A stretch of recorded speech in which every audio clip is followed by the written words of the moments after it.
Bonjour à tous, j'espère que vous allez bien. Bienvenue dans cette vidéo, c'est Romain. On est le dimanche 16 août, il est 17h14 et c'est l'heure de préparons notre semaine de trading ensemble. Juste avant, petite parenthèse footballistique, GG à Lyon.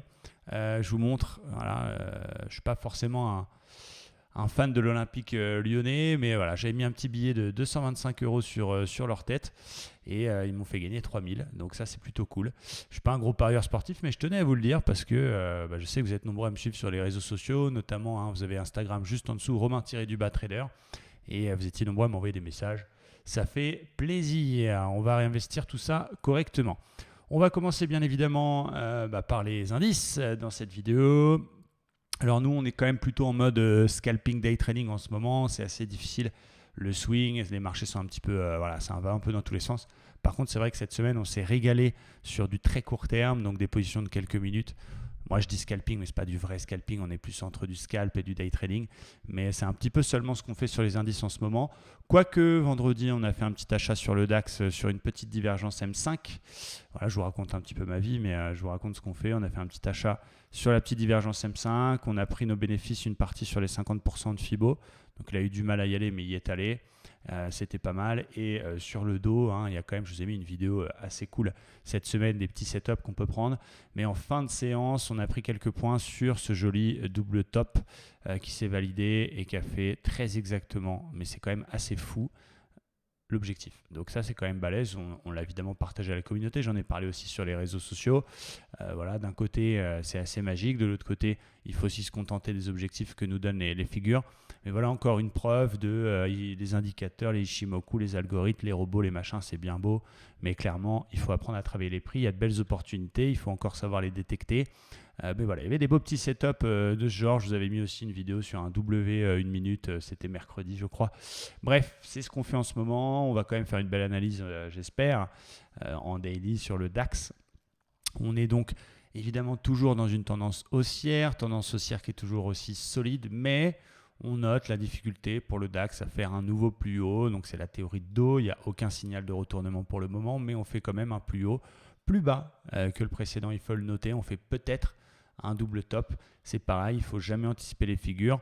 La ligne de coup, elle est ici. Voilà. Tant qu'on est finalement au-dessus de ce niveau-là, on sera plutôt en fin de dynamique haussière dans une phase, on va dire, de range, de latéralisation. Et si on casse cette zone ici et accessoirement la moyenne mobile 200, là, je passerai vendeur officiellement, entre guillemets. Donc, il faut surveiller cette zone pour ceux qui veulent uniquement faire du swing. Et regardez les graphiques daily qui est pour l'instant un support qui a tenu. On va dire que c'est le bas de range dans lequel on s'est installé depuis début juillet. C'est les vacances, les indices aussi, tranquillement. Donc voilà, on surveillera attentivement la borne basse de ce range, la zone 12 260 et évidemment la borne haute. On va dire qu'on est plutôt en recherche de position vendeuse sur le haut de range quand on fait du day trading, du scalping, plutôt en position d'achat sur le bas de range dans la même situation. Et évidemment, on travaillera aussi la cassure par le haut pour aller chercher pourquoi pas de nouveaux records historiques ou par le bas pour enclencher une vraie correction. Mais là, à part surveiller ces zones-là, pour le moment, il n'y a pas grand-chose à faire. Qu'est-ce que je vais surveiller donc pour ce lundi ? On va passer en 4 heures. Il y avait quand même une belle petite divergence baissière, mais qui n'était pas dans nos critères. Pourquoi ? Parce que le bruit est à 54 et nous, on veut un bruit à 60 maximum. Donc voilà, on ne l'a pas prise. On a un petit support oblique qui fait que j'ai acheté vendredi. C'était parce qu'on était venu chercher ce support. Finalement, on l'a très légèrement cassé, mais c'était l'un des arguments de l'achat de vendredi. Une figure qu'on appelle figure de reprise de la tendance majeure qui était haussière, petite divergence haussière en 5 minutes. Voilà, c'est pour ça qu'on avait payé. Bon, voilà, un petit peu délicat. On a cassé ce support, mais on tient la moyenne mobile 50. Je n'ai pas regardé les indices version week-end parce que vous voyez une baisse, ça monte, vous voyez une hausse, ça baisse, ça n'a aucun sens. Voilà, je vais surveiller le range. Désolé pour le coup sur le micro, je vais surveiller le range pour lundi. On va attendre la réaction sur le haut et la réaction sur le bas. Bien évidemment, il y aura peut-être des petites choses à faire en intraday sur des figures 5 minutes, M15, ce genre de choses. Mais là, pour l'instant, on n'a plus forcément envie de payer sur ce niveau-là. On n'a pas forcément envie de shorter non plus parce que voilà, ça reste très solide. Donc, il faut aussi s'obliger à ne pas être dans une position day swing tout le temps et de se dire ok, pour l'instant le marché il n'est pas très clair, on n'est pas sur des gros niveaux. C'est ça l'analyse technique en fait. Il y a beaucoup de débutants qui déjà ont des attentes complètement folles parce qu'il y a maintenant il y a plein de gens. On vient m'écrire toutes les 2 minutes en me disant ouais, je suis démarché par un gars sur Instagram, qu'est-ce que t'en penses? Il me propose un robot, il fait 10% par jour, ou alors ouais, il y a un truc de MLM. Bon, à un moment donné, faut aussi revenir, et c'est aussi notre rôle, nous, de vous faire revenir à la raison. Et de l'autre côté, tous ces groupes-là ont un petit peu un mauvais réflexe de vous envoyer 36 000 signaux. Tant mieux si ça fonctionne. Mais l'idée, c'est pas de deviner si ça va monter ou si ça va descendre. Encore une fois, le but de l'analyse technique, c'est de vous aider à identifier les niveaux et savoir quoi faire sur ces niveaux-là. Moi, très clairement, dans la semaine, ça peut corriger. Si on vient sur 12 230 et que là-dessus, on a une belle figure de reprise type divergence haussière, double bottom, ce genre de choses, là, c'est clairement une zone que je tenterai d'acheter jusqu'à ce qu'elle casse et ensuite, je passerai vendeur en dessous. Voilà ce que je vais faire sur le DAX. On peut descendre d'un cran si on ajuste notre support, parce que c'est pareil, c'est très subjectif. Quand imagine, tu es en position à l'achat. Tu vas tracer ton support un petit peu n'importe comment, de façon à ce que tu te dises qu'il n'est pas cassé. Tu vas faire ça. Oh, c'est bon, il est tranquille. À l'inverse, tes vendeurs, tu vas te dire ah bah ça y est, c'est cassé, pullback. C'est pour ça qu'il faut essayer de respecter les règles. Si je l'ajuste et que je me mets sur les corps, c'est vrai qu'on peut voir pour l'instant une cassure plus pullback. Mais puisqu'il y a la grosse moyenne mobile qu'on a vue tout à l'heure, plus cette zone de polarité qui a été 1, 2, 3, 4 fois résistance, puis 2 fois support, tant qu'on est au-dessus des 12 800, je ne vais pas vendre. Peut-être que je me permettrai, peut-être, ça dépend de la tronche du truc. Je ne sais pas ce qui va se passer lundi, mais si jamais on pète cette zone, oui, il y a peut-être un petit correctif à jouer pour aller chercher justement notre zone support. Et à l'inverse, si on casse cette espèce de petite résistance par le haut, eh bien on peut éventuellement taper un petit trade pour aller chercher la zone haute du range. Comme ça, si le range y casse, on est dedans. Si le range ne casse pas, on coupe et on fait peut-être un reverse sur signal. Voilà un petit peu mon plan pour lundi. Bien évidemment, on sait que tout est conditionné par l'ouverture cette nuit des futurs américains et on verra un petit peu le tempo. Je n'ai pas regardé, je vous avoue, le fameux broker Adelet qui donne des cotations de week-end. Et puis, ce sera la surprise. On verra. Du côté du Dow Jones, on va faire un petit peu la même chose. Alors, c'est un peu différent. Lui, on croirait Denver. Vous avez vu, il y a le corps, la tête, c'est carrément un dinosaure.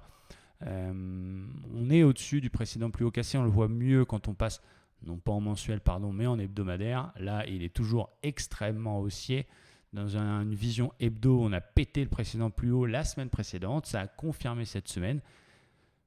Voilà, il n'y a aucun signal, aucun signal. Je vais réajuster, vous voyez, par rapport au daily. On est toujours au-dessus de cette zone de résistance 580. Donc, même si on fait des bougies un peu space, et même si en intraday, il y a des petites figures sympas qu'on peut se permettre de prendre. Il y avait 70 points à prendre là sur le double top. Je parle dans une optique swing, de prédire, entre guillemets, les prochains jours. Alors là, on est très haussier. Il y a des bougies qu'on appelle des toupies. La théorie nous dit que ça devrait continuer à monter. Et pourquoi pas aller combler les gaps qui ne sont pas comblés. Il y a un petit gap ici à 28 860. Le gap du 28 février, c'était d'ailleurs ma fête. Le 24 février, pardon. J'allais dire c'était ma fête, mais je me suis trompé de date. Et pourquoi pas faire de nouveau plus haut. C'est théoriquement ce qui devrait se passer, même si on sait que fondamentalement, il y a en ce moment des petites difficultés. Voilà, c'est délicat de vous donner un avis sur le daily, à part que c'est très très haussier, mais vous voyez, ça ne nous empêche pas de cartonner sur du scalp et de prendre des petits setups. Donc c'est pour ça, vous devez apprendre à reconnaître ces setups-là. Est-ce que c'est une figure? Est-ce que c'est une figure qui est validée? Je reprends l'exemple, je reviens rapidement sur le 5 minutes. Mais je vous ai mis justement sur Instagram, il y avait cette petite épaule, tête-épaule en formation et j'ai posté un truc, j'ai dit qu'est-ce que c'est que cette figure? Et 99% des gens m'ont dit épaule, tête-épaule. Mais non, une épaule, tête-épaule, c'est quand on casse la ligne de cou et quand on valide la figure. Donc bon, je ne l'ai pas prise évidemment, mais même si derrière on a fait le joli double top, boum, il faut attendre qu'on casse les choses. Là pour le coup, on est rentré sur le pullback, sur la ligne de cou, et c'était vraiment un setup parfait. Et ça, il faut savoir le reconnaître. Et ça, il faut savoir attendre 21 heures pour prendre un trade éventuellement, et ça ne vient pas comme ça. Mais donc du coup, revenons à nos moutons, en daily, c'est très haussier et il n'y a pas vraiment de signaux de retournement. On s'est même payé le luxe de faire un pullback sur la zone cassée, zone d'ailleurs sur laquelle il y a quelques semaines, on avait fait une magnifique épaule-tête-épaule là aussi qui avait donné Si mes souvenirs sont bons, 20, ouais, on est à peu près sur 700 points de baisse. Donc voilà, c'est des zones intéressantes, c'est des zones sur lesquelles il y a des prises de bénéfices, mais on est au-dessus, on est venu une première fois pullbacker, une deuxième fois. Pour l'instant, ça tient. On est même dans une espèce de petite figure, alors qui n'est pas très jolie pour le coup, mais qu'on appelle un fanion, qui est une figure de continuation. Hein, donc une figure de continuation, on est censé reporter la hauteur précédente l'entrée, ce qu'on appelle le mât. Autant vous dire que ça vous donne un objectif, voilà, ça donne quasiment 30 000 points. Je ne dis pas qu'on va à 30 000, je dis juste que pour le moment, sur du scalp, on peut s'éclater, mais sur du swing, je ne vendrai pas le Dow Jones maintenant. Évidemment, les choses changent si jamais justement, on pète et on réintègre l'ancien plus haut cassé. Donc, je vais surveiller quand même pour l'indice cette zone ici, une petite zone qui correspond à 27 600 à peu près, qui a été 2 fois support, pourquoi pas l'acheter une troisième fois si on vient la taper lundi, ou pourquoi pas commencer à travailler un correctif si jamais on casse ce niveau, parce que si on casse 27 600, ça veut dire que non seulement on casse ce petit support intraday, mais qu'en plus on repasse sous le plus haut précédent cassé. A l'inverse, eh bien là on a une belle zone de résistance, hein, on voit un très algorithmique, tac, on est venu la taper maintes et maintes reprises, bien évidemment la cassure de ça serait un signal assez fort. Il y a des faux signaux aussi, hein, c'est pas du 100%, mais évidemment dans l'autre sens, si on pète les 900, eh bien moi je paierais le dos pour aller chercher pourquoi pas de nouveaux plus haut. Donc toujours très haussier, comme le Nasdaq, avec effectivement des bougies type toupie qui nous disent que ouais, on est peut-être, il y a une pause, il y a une attente qui s'explique très bien fondamentalement entre le plan de relance qui a été finalement pas voté, entre les tensions toujours Chine-États-Unis et puis ce coronavirus avec ses craintes de situation qui n'en finit pas. Mais de l'autre côté, personne ne veut lâcher. Les grosses mains n'ont pas envie d'être hors marché, gardent leurs actions. Voilà, c'est très solide. Et effectivement, moi je reconnais que début d'année, j'y ai pas cru à cette hausse. Tout le monde peut se tromper. Je veux dire, à partir de là, il faut l'assumer. On avait même tenté des shorts sur des niveaux clés qui n'étaient pas débiles.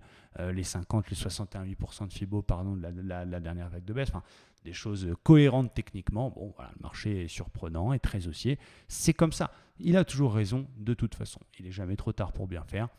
Voilà, aujourd'hui, je n'ai pas envie de shorter les indices et c'est là qu'ils vont se mettre à dégueuler justement. Si on regarde le gold, alors là par contre on l'a payé avec grand plaisir. Pourquoi? Je vais vous expliquer pourquoi on a payé le gold cette semaine. Vous vous rappelez du plus haut historique, le plus haut des plus hauts de tous les plus hauts, la zone ici en clôture, hein, je prends toujours les clôtures, 1890 qui était le record absolu, hein, qu'on peut voir sur nos graphiques. On est venu casser. Et effectivement, je commençais à voir tous les magazines dire « Ah, il faut acheter de l'or, il faut acheter de l'or, il faut acheter de l'or ». Évidemment, quand c'est votre boulangère ou votre voisin qui vous parle de bourse, c'est justement peut-être le moment de faire attention. Bon, évidemment, moi j'en ai beaucoup, j'en ai aussi en physique. Je vous avais fait une vidéo il y a quelques mois, ça devait être au mois de novembre justement, où je vous en avais montré ce que j'avais acheté, des petits lingots, des lingots de 10 grammes, des lingots de 100 grammes. Quoi qu'il en soit, j'ai aussi de l'or, on dit papier, donc des contrats, et j'ai renforcé ma position sur le pullback, sur la zone 1890. On a attendu un signal de retournement, de reprise de la tendance majeure. Donc cette belle divergence haussière, on a payé à la validation. On est dedans. Pour l'instant, c'est en gain. Et on va laisser courir ça. Pourquoi pas aller revoir les plus hauts, voire plus. Hein, si la politique monétaire de la Fed reste comme ça, eh bien évidemment, l'or devrait continuer à grimper. Donc voilà, c'est bien quand vous voyez des cassures de plus haut comme ça, d'attendre les retours, ce qu'on appelle un throwback pour être exact, sur le niveau cassé. Désolé, hein, j'ai encore un peu de mal à parler, ça doit s'entendre. Je commence à m'y habituer, mais encore un petit peu. Le gold, c'est fait le pétrole. Maintenant, le pétrole, bon, que dire, toujours très solide aussi, mais il n'arrive pas à passer cette moyenne mobile 200. Cela dit, encore une fois, c'est pas, je pense, hein, encore une fois, tout ce que je vous dis depuis le début, c'est pas la science infuse, ce n'est que mon niveau technique. Je pense que c'est pas non plus un niveau à vendre, à shorter, c'est pas un niveau à acheter. On attendra peut-être une cassure des éléments clés comme cette moyenne mobile 50 qui accompagne cette moyenne mobile 20 déjà qui est là. Je reste à l'écart pour l'instant. Le VIX, moi je m'en prendrais bien un petit chouïa parce que j'ai quand même pas mal de positions actions à l'achat et du coup il est sur une très belle zone là aussi de polarité. Le VIX, je vous rappelle que c'est ce qu'on appelle l'indice de la porte, ce sont les position de couverture short sur le Standard & Poor's et donc le VIX a tendance à monter quand il y a des mouvements de panique, quand il y a des mouvements violents. Et évidemment, c'est ce qui s'est passé pendant le Covid. On a carrément gapé et il y en a qui se sont gavés là-dessus. Et on est de retour justement sur cette zone qui avait été gapée Covid.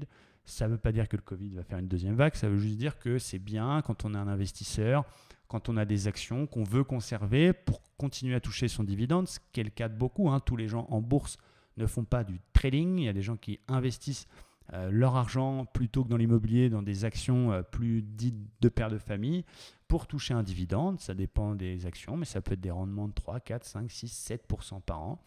Et qui du coup sont en position, et à la limite, c'est accessoire la plus-value, c'est important, mais la plus-value entre leur prix d'achat et l'état actuel, il y en a qui ne se couvrent pas, donc qui le prennent en pleine face, et il y en a d'autres qui se couvrent. Et donc vous, si vous êtes investisseur moyen terme, que vous avez un paquet d'actions, que vous avez envie de garder, mais que vous voyez justement une correction en cours sur les indices, naturellement, vous allez imaginer que votre portefeuille va corriger. Pour pallier un peu ça, il y a plusieurs outils qui existent. Le plus connu pour les PEA, qui est éligible d'ailleurs, c'est le BX4 qui joue la baisse du CAC et qui double la baisse du CAC. Ça veut dire que quand le CAC perd 1%, votre BX4 prend 2%. C'est assez génial pour se couvrir.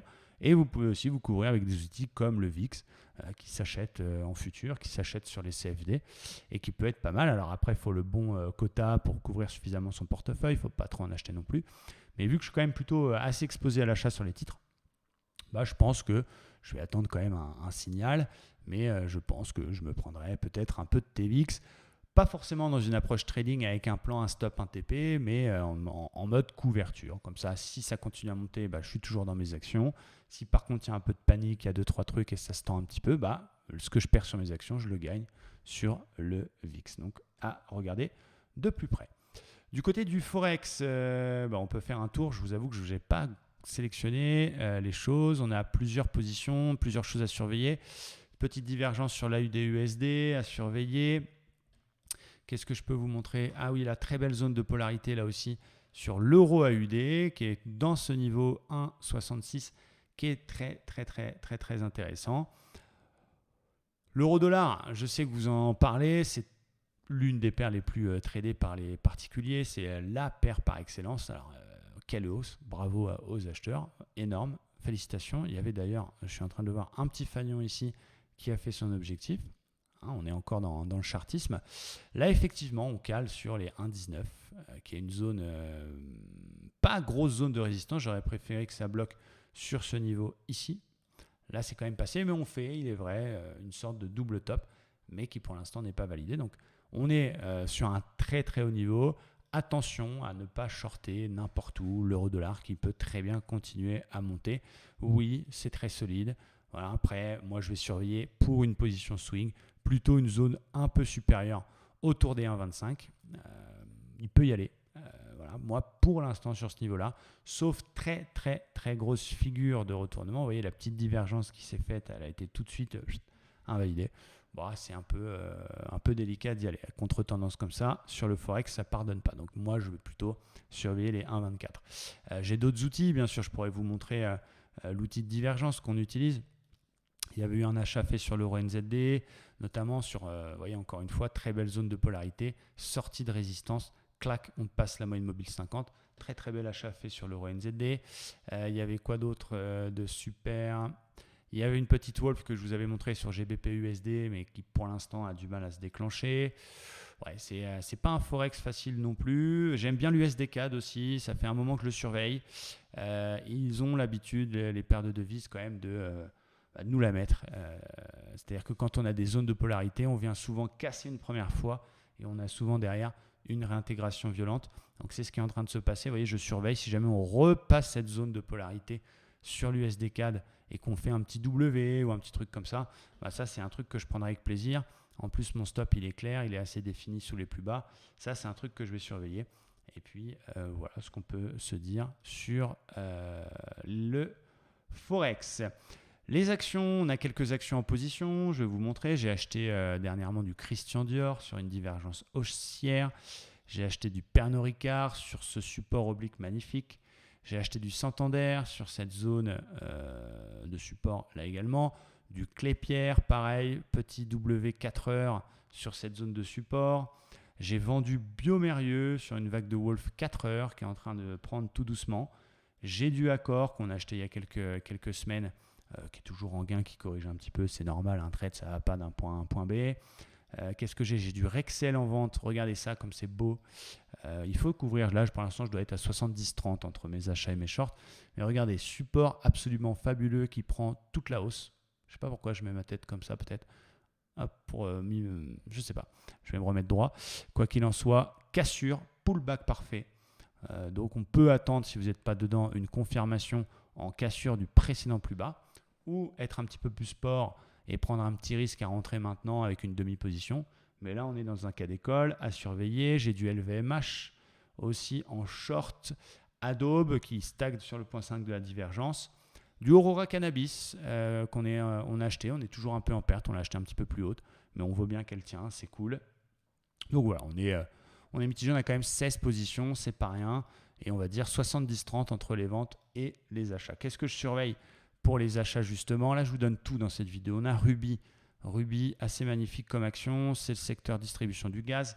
Regardez, cassure de résistance, pullback parfait sur un niveau qui tient un niveau support, donc ça je surveille pour lundi. Gilead, le concurrent de Genfit, il est en train, le titre, de faire une belle divergence haussière qui n'est pas encore validée. Il faut attendre la cassure du bruit, mais je surveille ça avec attention. Intel également, qui est pas loin d'un gros support et qui est en train de nous faire un petit W4 heures. Alors, il était beaucoup plus beau la semaine dernière. S'il s'était validé ici, je l'aurais déjà prise. Là, bon, j'attends qu'on casse les 50. Et puis, AK Technologies également, très très belle divergence haussière validée pour le coup, à surveiller.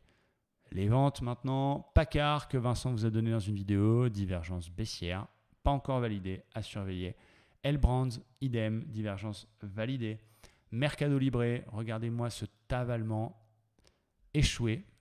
On avait commencé mercredi à faire un bel avalement et finalement les acheteurs ont repris la main. Ça reste quand même intéressant, on n'a pas vraiment de belles divergences en hebdomadaire. Mais voilà, c'est un truc qu'on peut surveiller parce que c'est un truc qui a explosé. Donc, il y aura peut-être une conso. Être sur les plus hauts historiques, ce n'est pas forcément un signal. Mais voilà, attention à la configuration de bougie à surveiller là-dessus. Et du coup, AXA, que je surveille toujours. Il y a eu sortie de biseau par le bas. On est venu casser une zone support qui du coup est devenue résistance. C'est ce qu'on appelle polarité. Voilà, je vais attendre une petite confirmation pour éventuellement shorter ça. Donc là, la stratégie sur les actions, ça va être bien évidemment de surveiller les indices, pas couper trop tôt à la moindre conso. Pour l'instant, les indices sont très solides et ne montrent pas de gros signaux de retournement. Si on regarde le CAC, il est dans une espèce de biseau lui aussi. Voilà, il a corrigé vendredi, il a perdu un 58, mais il n'est pas en phase de baisse. Donc je garde mes actions, mais effectivement, si jamais il casse cette figure et le précédent plus bas, je coupe les vannes, je sors mes actions à l'achat ou au moins une bonne partie. Celles sur lesquelles je suis en forte plus-value, je peux éventuellement garder avec un stop break-even. Et puis on va monter en puissance en termes de short, peut-être 40% de short, 50%, 60% de fonction que se font les indices.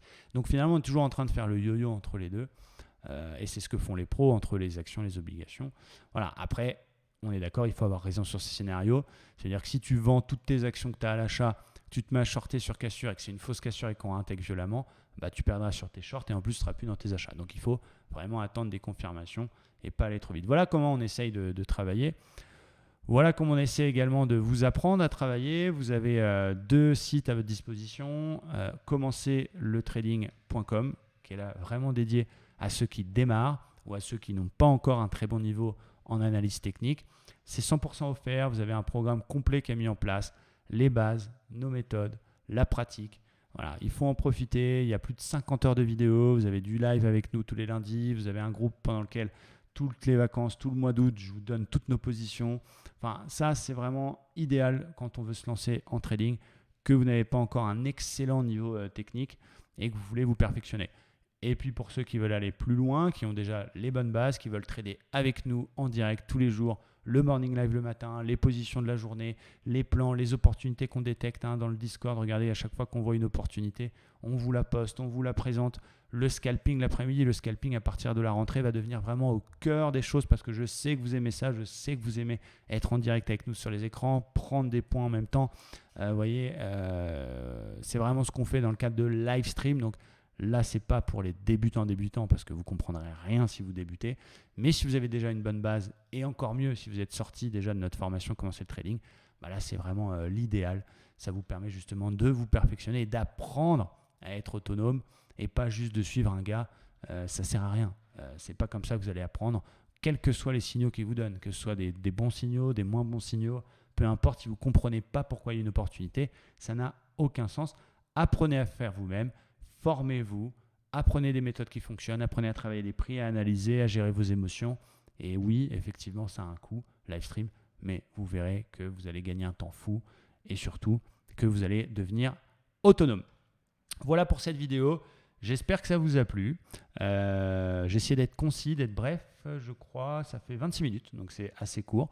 Je répète, neutre, tendance de fond haussière. Attention au niveau des bas de range, mais pour l'instant, pas de gros signaux de retournement. Marché violent qui peut décrocher de 500 points. Donc évitez d'être trop en position. Privilégiez le très court terme. Privilégiez des petites positions sur des setups connus, reconnus. Et puis voilà, prenez ce qu'il y a à prendre sans être trop gourmand, sans faire l'américain. Merci à tous. Vous êtes vraiment de plus en plus nombreux à vous être abonnés à notre chaîne, à nous suivre. Donc ça me touche beaucoup. Je vous demande vraiment une petite faveur, les amis. On est à allez, un poil de sboob, je vais le dire, des 15 000 abonnés sur la chaîne. On n'a jamais acheté personne. Alors je vous demande juste si vous avez aimé cette vidéo, si vous aimez notre contenu et même si vous ne l'aimez pas, si vous attendez nos vidéos pour mettre des pouces rouges et justement pour avoir une alerte à chaque fois que je publie une nouvelle vidéo, je vous demanderai d'avoir la gentillesse, s'il vous plaît les amis, de vous abonner. Il y a plus de la moitié des gens qui regardent nos vidéos qui ne sont pas abonnés à notre chaîne. Donc s'il vous plaît, abonnez-vous, ça fait plaisir. Merci à tous, très bon dimanche et je vous dis à demain. Oui, d'ailleurs, demain, live public sur YouTube, 8h45. À demain, ciao, bye bye.